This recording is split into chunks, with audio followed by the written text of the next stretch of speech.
Now, you might be putting on your pudsey ears or doing some fundraising at your school because tomorrow is Children in Need. But have you ever wondered where the money goes?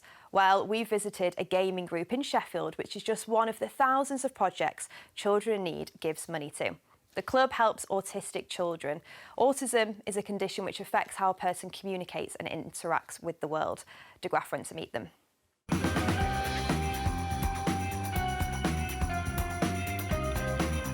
One of my favourite characters would be Zeppa, who is a very chaotic ASMR bard. The character I'm playing right now is it's Aries, the changeling monk.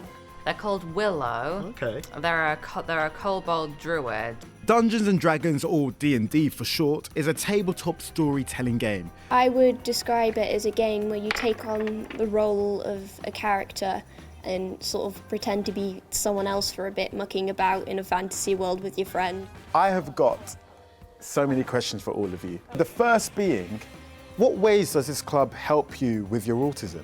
They don't expect certain things from me. I can just be a person playing on a computer or dealing cards and just be me. This is a good way to talk to people, and also you don't have to mask as much because everyone's autistic. How would you best describe your autism to somebody who may not particularly understand it too well? A description I like using is like you're born with flippers for feet. Flippers don't work so well on land, but like you put them on water, they're great. We're different, and we have like struggles and we need lots of extra help, but we're not wrong. People almost expect autism to be the same. With sensory overload, it's not and it's usually not flashing lights.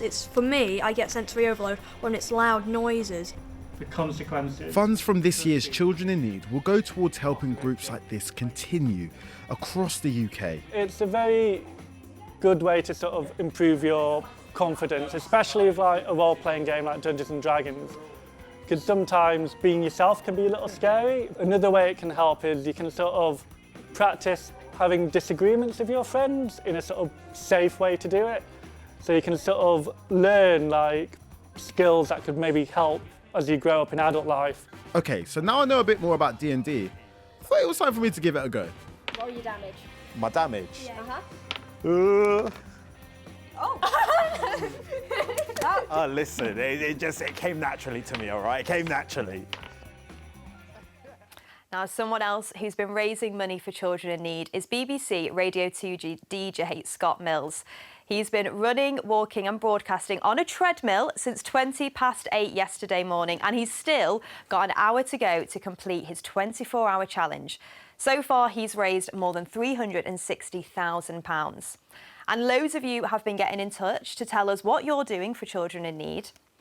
Gryffindor Potter 07 says on Friday the school are doing a sponsored karaoke-a-thon. That sounds fantastic. Vandana says, in my school we're having a dress down day. And Llama Kitten 24 says, at my school we're dressing up in spotty and stripy clothes.